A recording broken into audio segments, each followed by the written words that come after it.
Hello and welcome to the UK column. Today I have a very special guest, and that is Micah Siegel. Micah is 12 years old, and he's from Bethesda in Maryland. Welcome to the program, Micah.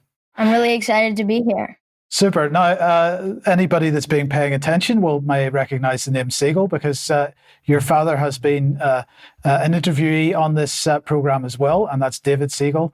So I'm going to say thank you very much for joining us today. Now, Micah, we're going to talk about two main topics. You've produced a report on conservation, but first of all, we want to talk a little bit about education because you are pursuing a slightly unorthodox, shall we say, track in terms of education, in the sense that you have decided to leave mainstream education completely. Yeah, I dropped out of 7th grade to start my own school. Well, first I want to explain why I did that. So I started off in public school, and it was all about teaching to the test and grades, evaluating how good you are and how smart you are by a score, which is really not how it works. And I also noticed that teachers aren't really smart people. They're not economists, they're not scientists, they're not mathematicians. They're mostly people who are good around kids. They're babysitters mostly. Yeah, it's a learning-free zone. It's not about learning. Learning is just the excuse that they use to make it feel important.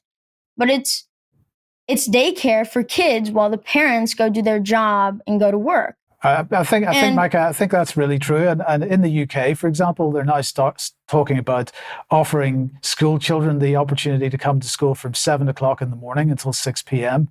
in the afternoon. Yeah.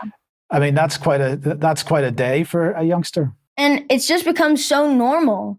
Nobody questions it at all. And, it was really taking years of my life away. And when COVID hit, it was a miracle. I had about a year of freedom because most kids will agree with this, because most kids will agree that school is the worst. And COVID sort of was the antidote. It made the schools sort of fall apart and go to online, and school's now on a computer. And kids had more power when they're on a computer. And all the kids turn their camera off. There's a rule on Zoom that you can't force someone to turn their camera on. That's illegal.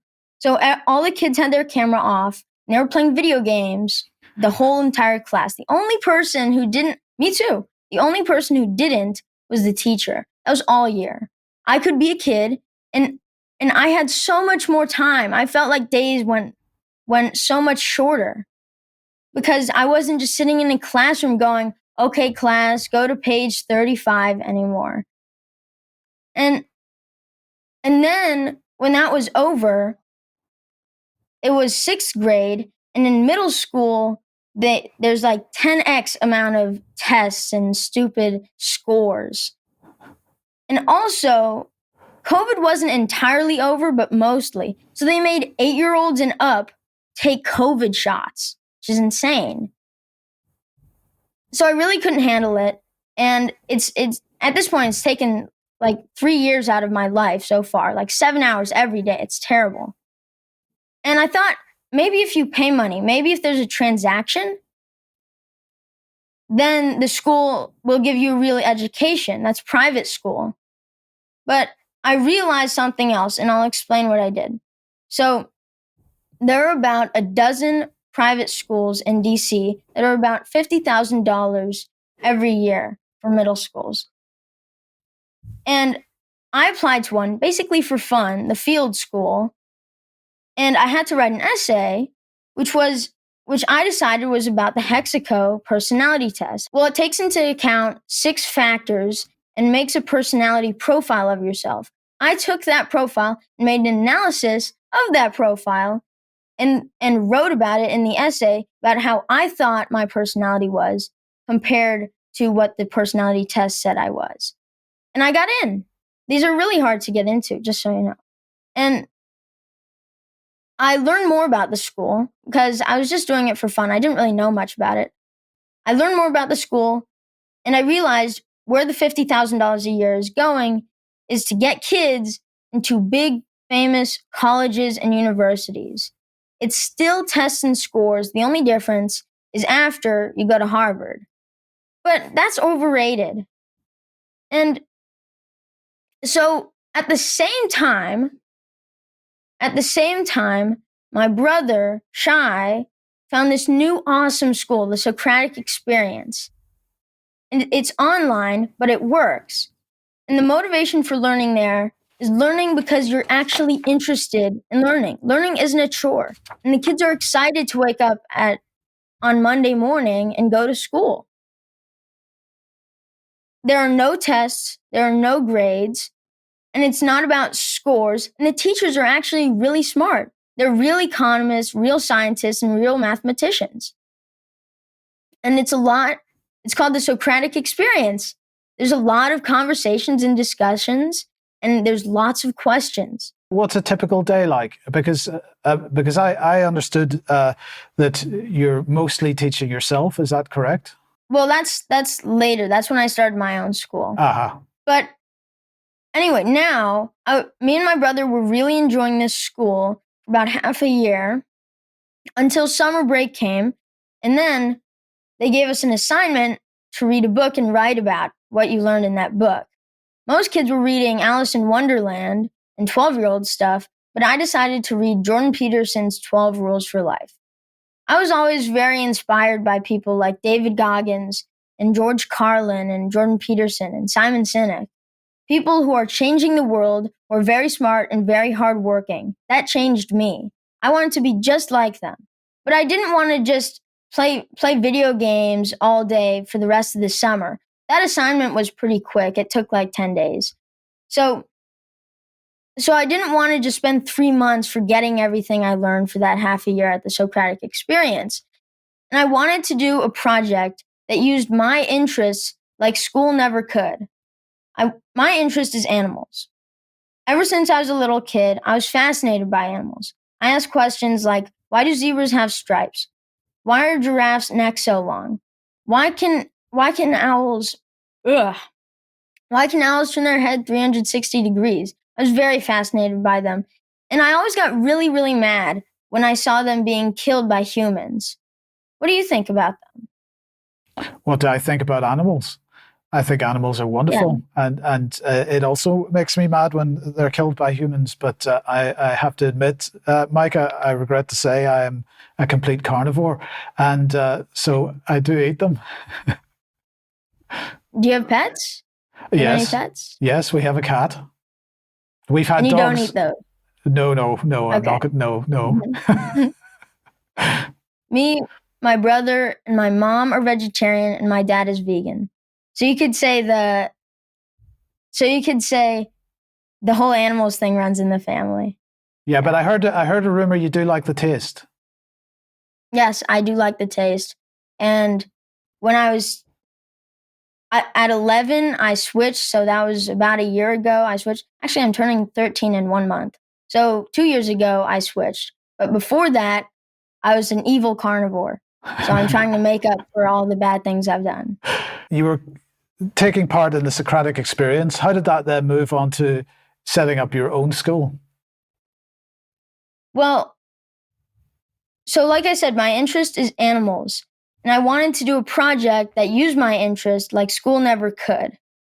And so me and Dad were talking and discussing this. And we thought maybe we should start a podcast to interview people who do know and do understand the situation. And so I contacted this guy, a rhino expert, Marcus Hoffmeyer. He was in South Africa at the time. And he told me all sorts of things about rhinos, the demand for their horns, the fact that it's worth more than gold at this point, and traditional Chinese medicine and demand as sculptures in Southeast Asia. And he also talked about his main conservation technique that he's working on right now, which is dehorning them, cutting off the horns so that there's no demand by the poachers to kill them. So basically, the rhinos aren't worth anything to the poachers. And it doesn't hurt the rhino to cut off their horns. Their horns are made of keratin, which is the same as your fingernails. So Anyway, every animal has a different problem, and is in a different situation, has different reasons for demand and different prices. Yeah, so Marcus talked to me about a dude, Peter Lindsay, who is doing stuff on lions, and then he told me about a dude who's doing stuff on wild dogs, and so on. So I just kept picking up the breadcrumbs and following the trail, and I realized I was so much more interested in this. School just felt boring. And I was learning so much more about what I wanted to learn about from my podcast than from school. So me and Dad were thinking one night, if the perfect school for me doesn't exist already, if someone hasn't already made it, then we have to make it ourselves. So we made the website, we designed the principles. There are two main principles really for Rogue Scholar Academy, which are one, that you have a mentor that is helping you out with the project and knows all about the field and the topic. I have an example. I went to Denver, Colorado to meet my aunt Carla Bartel, who is one of the best realtors in all of Colorado. Every single one of these projects has a mentor like that who knows all about it and is willing to help and explain along the way. And the second rule is that it can't be just something that I learned and I experienced in next project. It has to be something that other people can learn from too. Other people can see. Other people can read. Other people can watch the video of. So in Denver, Colorado, I'm making a documentary about it. And with the State of the Animals report, I'm making a report about it. So other people can learn what I've learned and go through the same experience. And I proposed that idea to my teachers at the Socratic Experience. You won't believe this. They said, Micah, this is amazing. You have to do this. They care more about the kids at their school than how successful the school is. They're willing to have the kids have a better education than have kids at their school. So January 2nd was the first day of Rogue Scholar Academy for me, and it started with the State of the Animals report. My guide for that is Jim Steele, a nature wildlife ecologist who helped me along the way with all the biology of inbreeding and genetic diversity and coral bleaching and all sorts of interesting things. That's fantastic. So you've produced a State of the Animals report. It's just released, and it's a fantastic piece of work, actually. So the intention for this report is that anybody that's of your age can come along, read the report, and to what degree do they experience what you experienced as you developed the report? Well, it's actually not for kids. Kids aren't really high level or advanced enough to read it. It's more for scientists and conservationists like Marcus Hoffmeyer. It's about demystifying the situation and taking away and tackling all the misconceptions.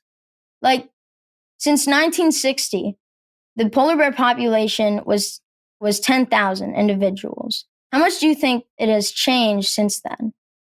Well, unfortunately, I've read the report, so I know the answer. But so it's an unfair question. But I'm going to say, if I was to believe the mainstream media, I would say that number must be lower. Yeah, most people would say that it's halved or something. That polar bears are melting, that they're dying.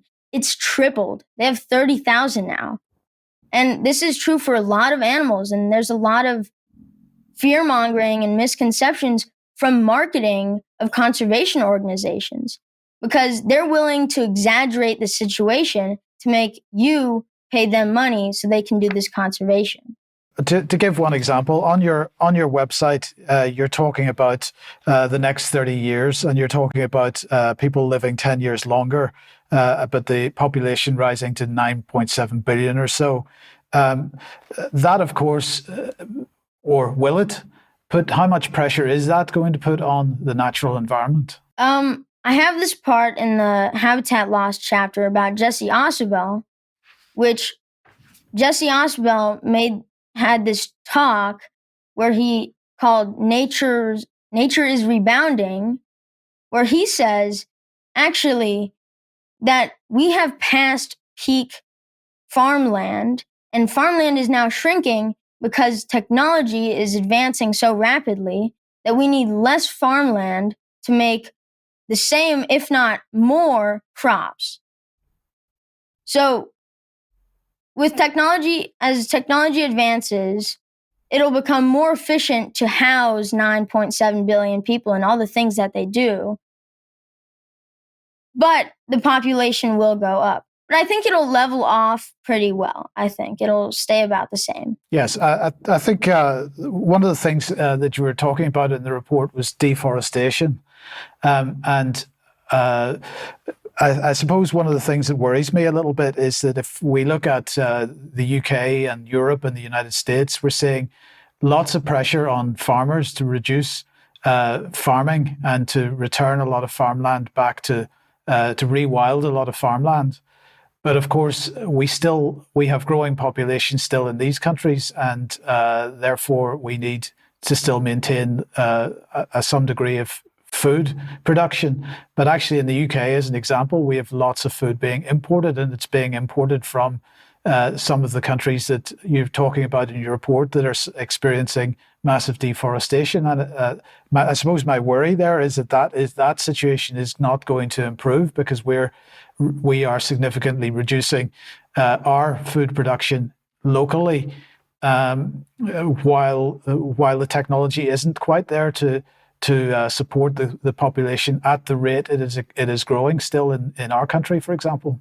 It's a legitimate concern, but I think it's being managed. Well, I learned about palm oil in Indonesia, and there's a big misconception that it's taking over. But if you look at the graph that I have in the orangutan chapter, it's actually the amount expanded of palm oil area every year has decreased significantly, and it's way past its peak in 2009. So, yeah, it has been a problem, but it's not affecting orangutans anymore because they're not expanding anymore. The orangutans there have already been killed. If they expand more, they'll kill more. But as long as they don't, they won't be killing anymore. The real problem for orangutans is the pet trade, the demand in China and Thailand and Vietnam to own them as pets. It's very cruel, but about 1,000 every year are exported for this reason. Okay, so you're not pessimistic about the situation with respect to deforestation and farming and the impact that's having on the natural world?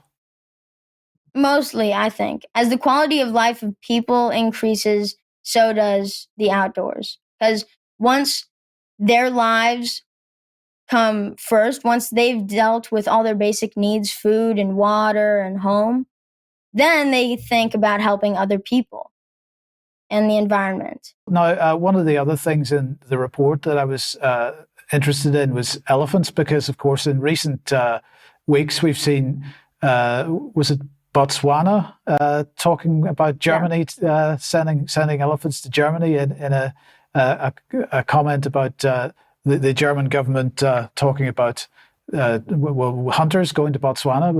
Is that what the story was? So it's called sustainable use, and it's not exactly a new concept, but it's new to me, and I really like the idea. It's that you sacrifice.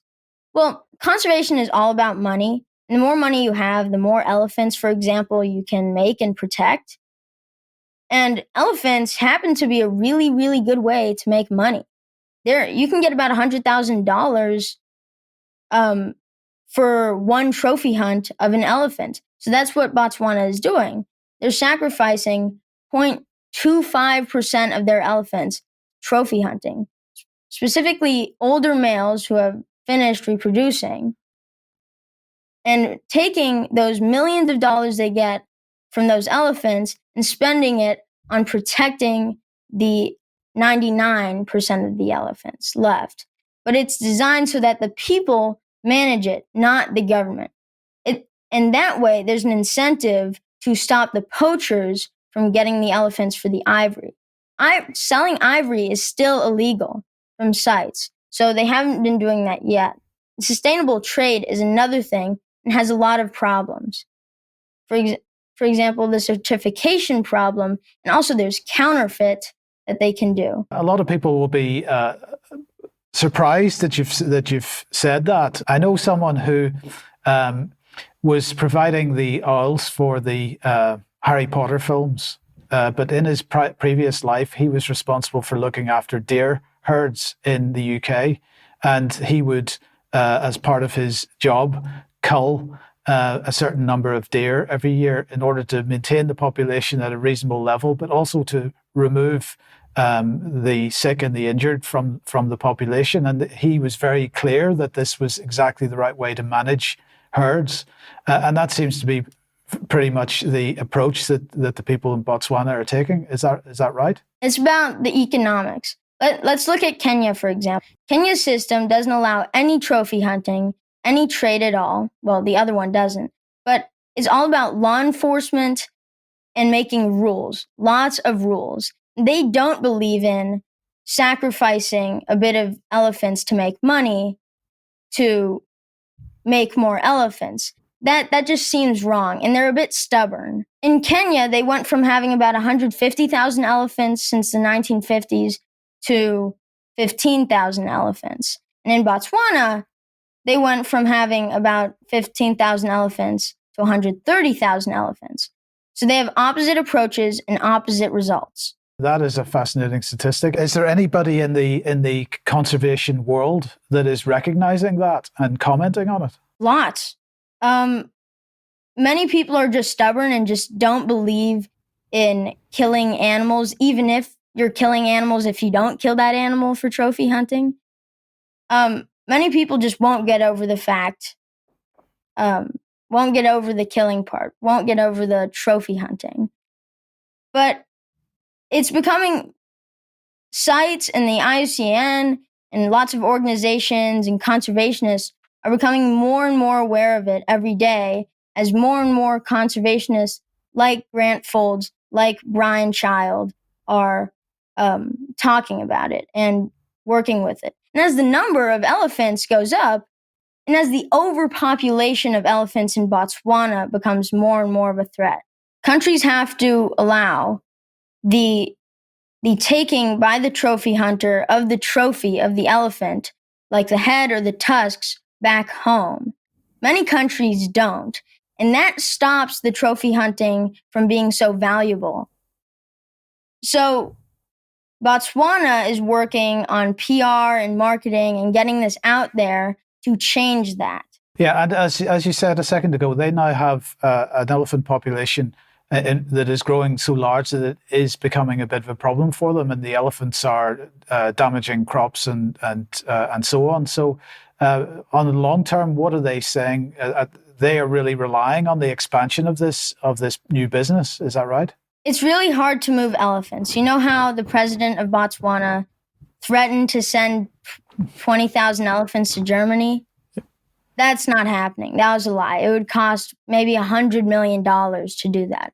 It's super expensive to move elephants. And they can't, and the problem is you can't just walk them over to a neighboring country. They don't want to do that.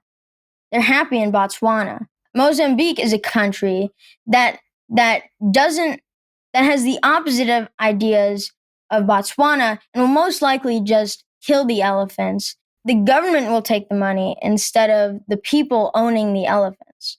It's about ownership. And the Mozambique government, well, the problem with sustainable use is that it relies a lot on the government being really good.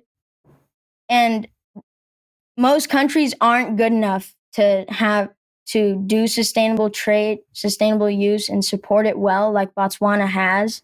And a lot of them are really stubborn, like Kenya. And like Botswana is communist, and they just want more power. They want to control their people and take all the tax money and everything. Yeah, I think this it won't work there. No, that's right. And I think they have space for elephants. Yeah, Mozambique has lots of space for elephants. It's ginormous. But the government isn't good enough to handle them. I think this is a problem all across the world, Micah, that people have good ideas and governments mess them up.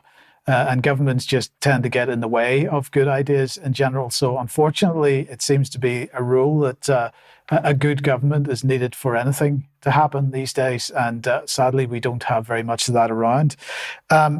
What about big cats then? I'll talk about lions.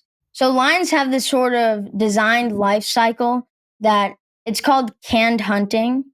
Canned hunting it's mostly in South Africa. There are 12,000 lions in canned hunting facilities in South Africa. And it's just factory producing lions for trophy hunting. And the reason they do this with cats, they do this with tigers too. The reason they do this with cats like lions, but not other species like rhinos and elephants, is because cats are pretty good in captivity. You have a pet cat, right? So, but elephants are not. Elephants are also much more destructive. So they use cats, and instead of just taking them from the wild, they mass produce them, factory produce them in cages. But there's a life cycle. There's 4 parts to the lion's life in captivity. First, it's a baby, and there's cuddling. You can play with the lion, you can pet it. It won't hurt anyone. There's lots of demand for that. The lion has a pretty good life for about 6 months while it's doing this. And then there's lion walks. So that's like 1 step away. So you can't touch the lion anymore, but you can walk really close with it. This is when it's got teeth fully grown and it's much bigger and stronger and more aggressive. So no one wants to cuddle that thing anymore. Also, it's really dangerous. So then after about half a year of that, then the quality of life for the lion falls off a cliff. They go into complete captivity, and the whole goal of what they're trying to do with the lion is to make more lions and reproduce with that lions. That's its job for about a year. And it's just in a cage, super tiny cage, very small, smallest you can make it. And it's just, yeah, and that's its life, to make more lions for about a year. And it's really bad. This is the really bad part. And then it goes to trophy hunting. Trophy hunter comes over, pays $5,000 to $10,000 to shoot it and take some parts back home. There's another problem about that, but I won't get into it. A lot of times these lions are drugged, and they're in a small area and easy to shoot. And so it gets shot, but there's demand in Asia for its body parts, particularly its bone and its skin. Because lion bone is a lot like tiger bone. And tiger bone is very special in Asian culture, Southeast Asian culture. They have tiger bone wine and all sorts of weird things that don't help, but are supposed to cure cancer and brain tumors and heart disease and all sorts of stuff. But so it's sold there. Because this is illegal, these are not conservationists, this is canned hunting, they do the trade. And also the skins are sold illegally. Yeah, and sorry, where did you say that was happening, Micah? South Africa? Yeah, 12,000 lions in canned hunting facilities in South Africa. Wow, that's pretty tragic. I have to admit, I was not even aware that was going on in that style. So we've seen the 2 approaches with respect to elephants, and now this third one with respect to lions. Are there no countries that are focusing mainly on tourism and safari? There are. That's actually Kenya and Tanzania. So Tanzania has very luxurious, very expensive, rich billionaire clubs and lodges for people to stay and take super expensive, luxurious safaris and take photos of animals there. That sort of works. But Kenya does sort of a whole mix of everything. So they also do cheap stuff. That doesn't really work. Cheap safaris, like 3-day little safari, go on, rent a car and stuff. That stuff doesn't work as well. And that's why Kenya doesn't want to do the trophy hunting thing, because they're stubborn and they don't want to kill animals. So they do the safari thing, which doesn't work because it's not luxurious and expensive like Tanzania. Yeah, and there's also a lot of pressure from NGOs to not be like Botswana. These are like the stubborn people. Yeah. So which NGOs do you have in mind? Are you able to say which NGOs are being stubborn? Are we talking about the World Wildlife Fund, for example? That's one of them for sure. World Wildlife Fund does a lot of misconceptions and misinformation. Watch out for that. Conservation International is another example of people who just can't get over the moral stuff of killing an elephant, even though they're sort of killing it by not taking the money and not reinvesting it into making more elephants. Okay, so we've talked about elephants, we talked about big cats, we've talked about polar bears. What about coral? Because lots of stuff about coral in the mainstream media, and bleaching of coral and so on, and so that this is devastating for the coral reefs. What is the situation with coral? Coral bleaching is a lie, first of all. Coral bleaching has to do with the zooxanthellae, which allows photosynthesis by the coral, which lives inside the coral, and they work together. It's a symbiotic relationship.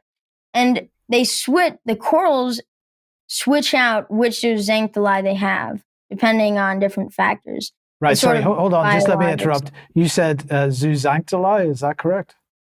It's a type of... And what is that? It's a type of algae. Uh-huh. It does photosynthesis for the corals. And when they're in the process of switching to a different zooxanthellae, they lose their color. That's coral bleaching. Now, corals that are bleached look a lot like corals that are dead. But corals are living animals, and you can do tests, and we found that most of them are real live corals that have been bleached. It's not really the right word. That's just the word that they use because they're in the process of switching zooxanthellae. They can go for months and months without zooxanthellae, completely white, and then they can get a zooxanthellae and completely change color to like green and orange. Yeah, it's been happening for 350 million years. This is normal. It's not a new thing. They're not dying. I spoke with a pretty famous coral reef expert, Dr. Peter Ridd, who says that we are at peak coral capacity, peak coral population right now in the Great Barrier Reef. And ocean acidification is the next thing. So the ocean it's just like these words like bleaching and acidification. It sounds so scary, but it's really not. Middle pH is 7. pH is the measurement for acidity and alkalinity of the ocean. So above 7 is alkalinity, below 7 is acidity. Yeah. Now, the ocean is currently at 8.2 or something, and it went to 8.1 over like 100 years, apparently. They call this ocean acidification, but it's still alkaline. It's still on 8. It's still past 7. So it's more like you can't say it's acidification. That's only if it's like getting more acidic. If it's like already in acidity and it's getting more acidic, it's getting less alkaline, right? So they just use lots of words to make you scared. Oceans are naturally about 8, and there's natural variation. They go from 8 to 7.9 to 8.1. This is normal, and it happens all the time. Corals have been going through these sorts of things for 350 million years. If we're at peak coral of the Barrier Reef, what's the reason that we're being told that the coral's in danger there then? There's a lot of this stuff. I call it fear-mongering, where, look, a lot of these conservation organizations are sort of a scam. WWF is one of them. They want to give you misinformation, get your money, and act. They're promising saving the corals and saving the polar bears. There's no saving polar bears. Polar bears are doing fine. There's no saving corals. Corals are doing fine. So they're sort of lying. What they do, which is really bad, is they kill coral's main predator, the crown of thorns starfish. They've killed about 1 million in the past 20 years. Sorry, So who has killed them? these conservation organizations like the Great Barrier Reef Protector, I forget what it's called, and WWF. WWF does everything wrong. And they're doing this because they say that if they kill these starfish, they're going to save the coral. Is that right? Yeah, because the starfish eat the coral, but that's normal and they're fine with that. That's like, why does a wolf eat a deer? I mean, it works out. So this is quite an incredible situation. So that then doesn't become, that's not conservation anymore. That's interference. That's just killing corals. I mean, that's just killing starfish. And basically, people are paying to kill starfish because they think it's going to save corals, even though that's not true.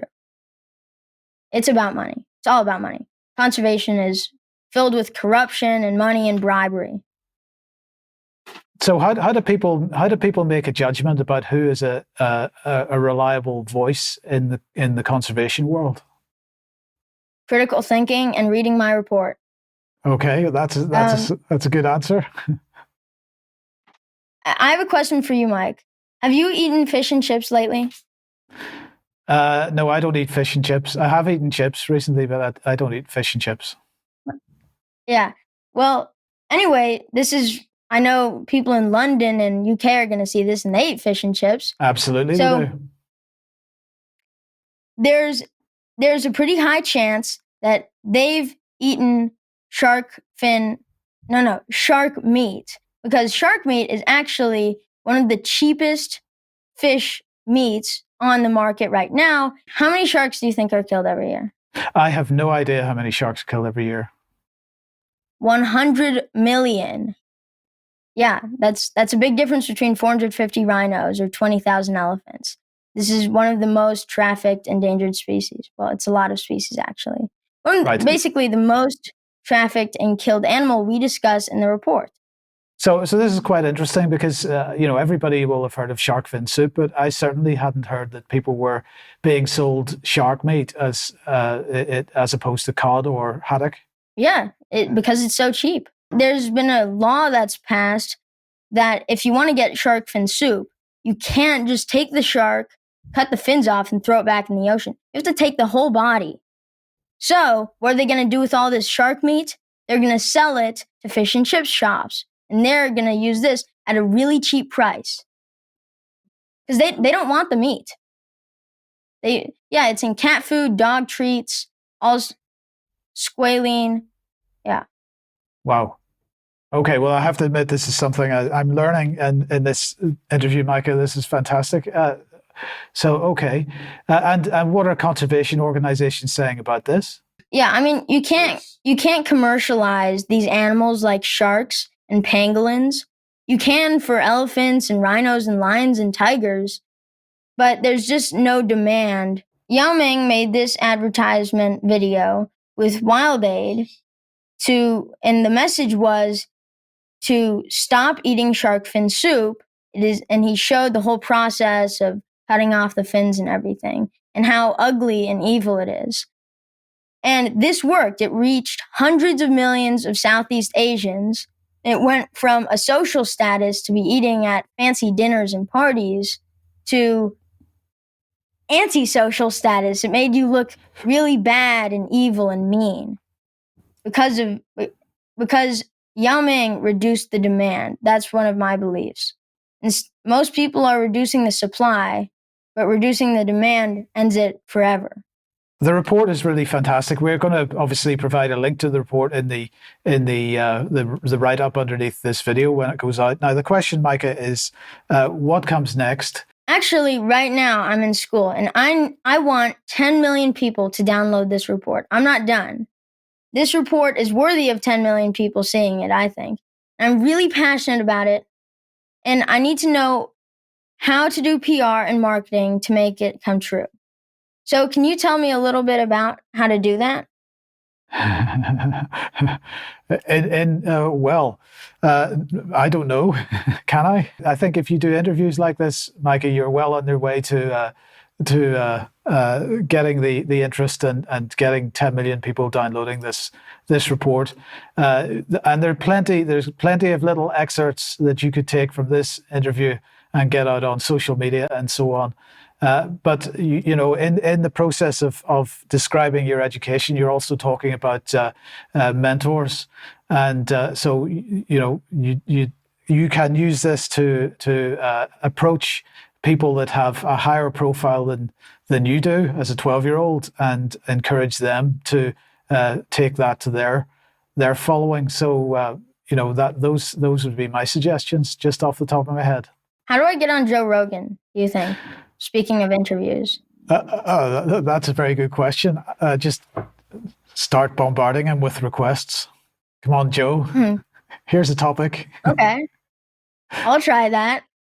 I mean, you know, one of the hardest things about having a podcast is contacting them and actually getting them to respond and sign up for a time. Because for every one person I actually do an interview with, I had to contact 20 people. So maybe I just have to bombard Joe Rogan until he responds. Well, what I would say to you is that just to tell everybody how they find your podcast, first of all. It's called Nature's Guardians with Micah Siegel. You don't have to add that last part. Nature's Guardians is fine. And that's on YouTube at the moment, right? Yeah, it is. You can find it there. You can go to my website, roguescholaracademy.com. And there you can see all the projects I'm doing, the report, my podcast, everything. So I suggest going there. Right. And the podcast, how many episodes of the podcast have you recorded so far? 54 now. That is quite amazing. But it needs some traction. So I'm going to say to everybody that's watching this, help Micah get some traction on his podcast, because you deserve to have many more views on it than you have at the moment. And of course, it is not easy to break into the world of YouTube. There's no question about that. But they're fascinating interviews, so everybody should be sharing them.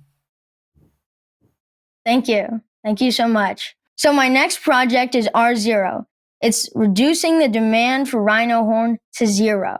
And it's about going to Vietnam and working with the local kids there to stop their grandparents and parents from eating keratin from rhino horn, which doesn't work, doesn't cure cancer, doesn't cure brain tumors, doesn't give you good luck, doesn't do any of that stuff. And they're not idiots. They know this. They just need help. So you're going to attempt to do this by persuading the people on the supply side, on the demand side, rather? Yes. Yeah, similar to Yao Ming, but working with the local kids there.